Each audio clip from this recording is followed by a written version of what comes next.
Dopodomani ci sarà un grande evento a Rosolina. Allora, benvenuti a questa nuova puntata delle pillole di Radio Veneto Agricoltura. Con noi il sindaco di Rosolina, Franco Vitale, che è qui per spiegarci veramente un evento eccezionale che riguarda tutto il delta del Po e anche l'area di Porto Caleri, che voi sapete è gestita da Veneto Agricoltura. Sindaco, allora cosa succede? Allora, buongiorno a tutti, con grande soddisfazione devo dire che stiamo realizzando un grande sogno per il Parco Delta del Po. Con questa iniziativa è stato un riconoscimento avuto dal Santo Padre proprio per quello che è stato uno sforzo storico fatto da tutta la nostra popolazione del Delta proprio su quello che è preservare il patrimonio dell'umanità.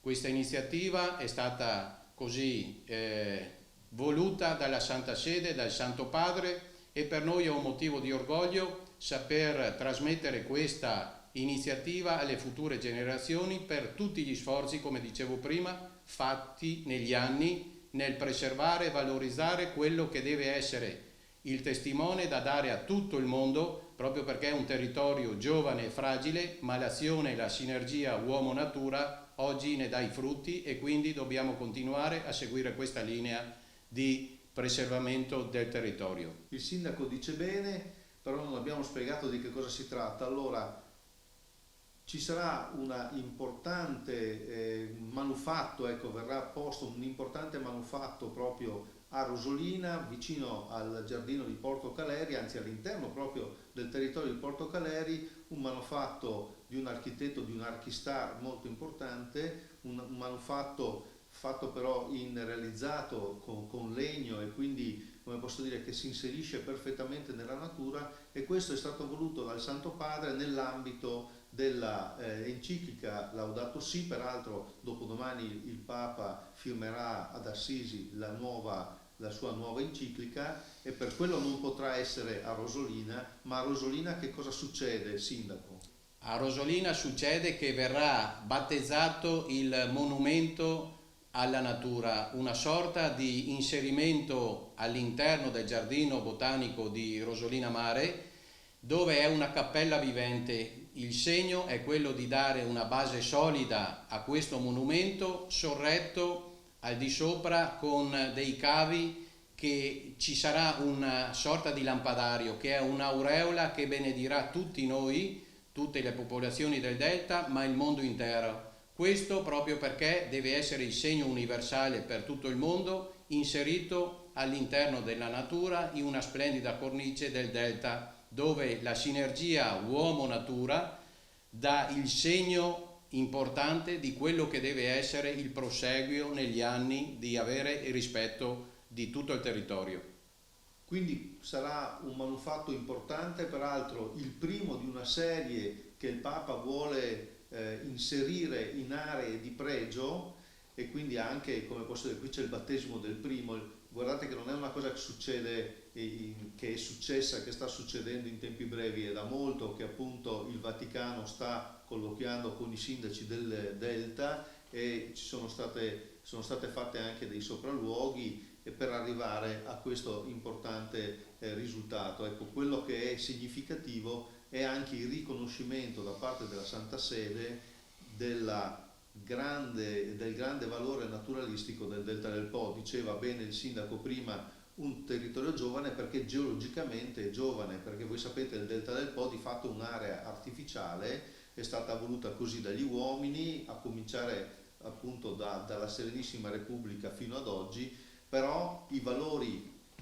naturalistici e ambientali sono molto alti. Rosolina però, sindaco, è una località che vive di turismo.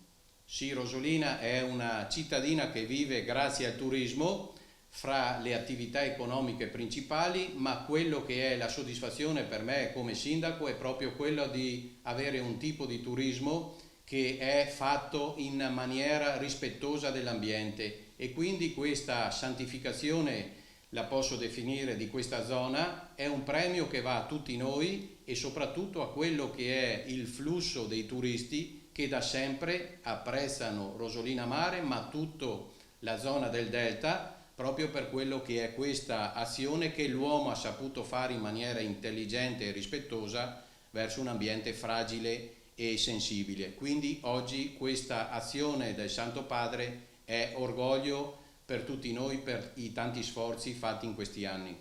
Per cui molto poco religiosamente possiamo dire che questo è anche un nuovo plus che il territorio di Rosolina può, tra virgolette, offrire ad una target particolare di turista, cioè tra virgolette il pellegrino. Allora sicuramente sì, il target sarà quello di saper accogliere, ma soprattutto continuare a fare l'azione di rispetto in un ambiente, come ho detto prima, fragile, e questo deve essere motivo in più per continuare a valorizzare e a migliorare questo territorio, soprattutto verso le azioni anche fatte con le scuole, che le scuole da sempre sono state vicine al nostro modo di fare politica, ma al nostro modo di rispettare la natura. Quindi deve continuare ancor più e saper accogliere i turisti che sempre più vogliono spazi aperti con una natura genuina ed incontaminata. Grazie allora al sindaco Franco Vitale di Rosolina. Rosolina quindi diventa un centro non solo del turismo, come posso dire, quello balneare, ma anche e naturalistico, ma anche spirituale. Vi dico anche che l'evento di domenica sarà ripreso dalla RAI e da TV 2000 e sarà però messo in onda più avanti, proprio perché il Papa domenica è ad Assisi per la firma dell'enciclica, della nuova enciclica, quindi più avanti sarà proposto al pubblico. Tra le altre cose c'è uno spettacolo interessante con un'orchestra importante e il tenore Francesco Grollo, che peraltro è trevigiano, che canterà delle arie. Grazie ancora sindaco, abbiamo piacere che Rosolina allora abbia questa nuova realtà. L'appuntamento è con le pillole di Radio Veneto di Cultura a domani.